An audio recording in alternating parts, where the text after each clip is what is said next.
Hi guys, this is teacher Maria, and today at Art School of SFB we are going to learn about the watercolor technique called wet on wet. This means that you keep your watercolor paper wet at all times, and all paint you apply to it blends together in sometimes unpredictable and always very artistic ways. Paintings you see are made by Serbian artist Endre Penovac, and I'm absolutely in love with them. And I'm going to use his series of black cat paintings as an inspiration for my demo painting today. This cute kitten on the left will be my reference picture. I'll need a pencil, an eraser, a white crayon, paint, bucket with water where I rinse my brush, and another bowl with water. I will dip my paper towel in it and make my paper wet over and over again. A few watercolor brushes of different sizes and one flat brush for erasing, and a palette. Alright, let's start. I normally start from positioning. My cat will be in this area. It's important that you find top and bottom of any drawing you're going to make and stay within the outlines. And now I think this is how tall my cat is comparing to how wide she is. Looks like a she. Will be a head that looks like a rounded triangle, right? And the cat is looking straight at me, but head is tilting on the side. So the center line will be right in the middle of the head. And eyes will be in the middle of the head, and there is normally size of an eye between two eyes. I need this guidelines also for the nose and for the mouth. It is very tempting to start looking straight at the face and ignore the rest of the body while drawing the face. It might lead to wrong size of the head. We humans tend to make things that we like, we're interested in bigger. Now the body is like a little block over here. That's his shoulders, elbows, and arms like that. Remember where the joints are. Don't draw the legs as if they are furniture legs. Remember, all animals have joints.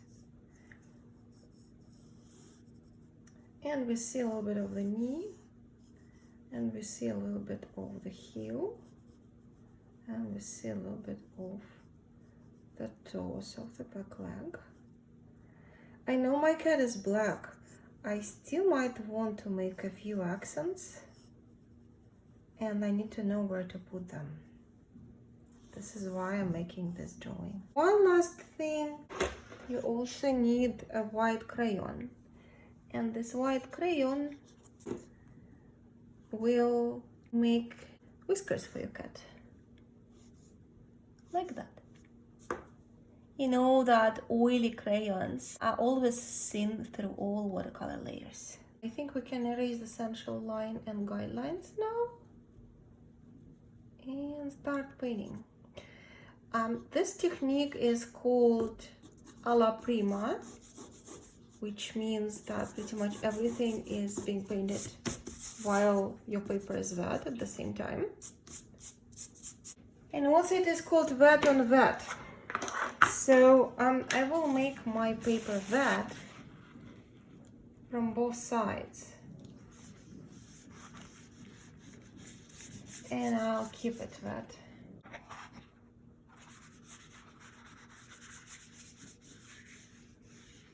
Like this.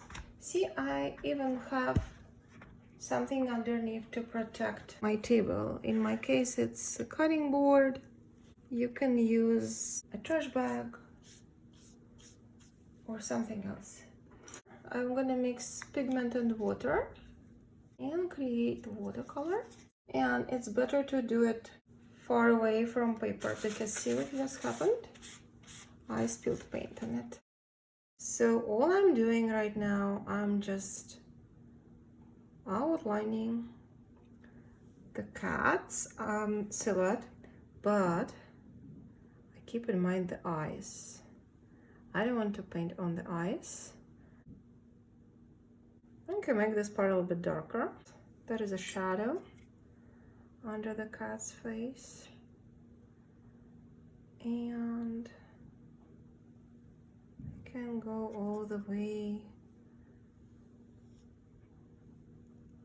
to the tail. And then same thing on this side. Nice smooth outlines of the cat's body.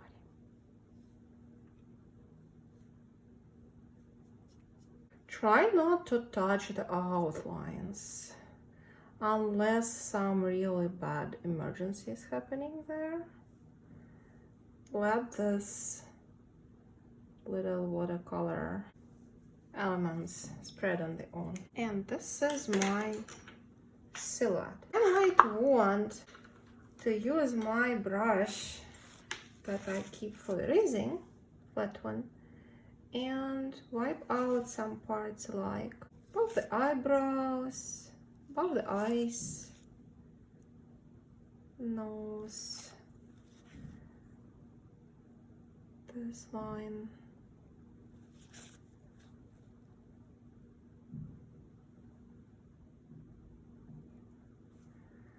You don't add too much though.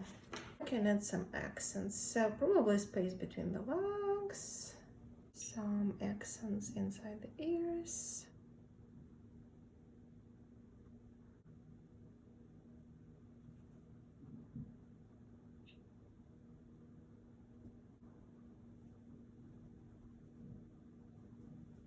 Now the face. Defining the facial features and the outlines of the eyes. I work with the very tip of my brush here. If your water looks black, change it. And when you paint the eyes, start from the light. Do not paint the highlight of the eye. And start from the color of the iris. Cats have beautiful variety of colors. This one has orange eyes. Wipe it a little bit inside because you want a pretty dry, much less fluffy eye than the rest of the cat, right?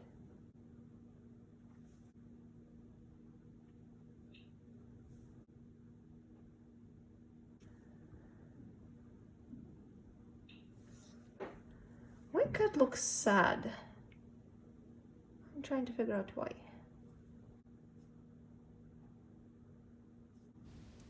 Once your paper is finally dry, you can add a couple of harder outlines here and there, but not everywhere. This contrast of soft and hard outlines is what makes your work so beautiful.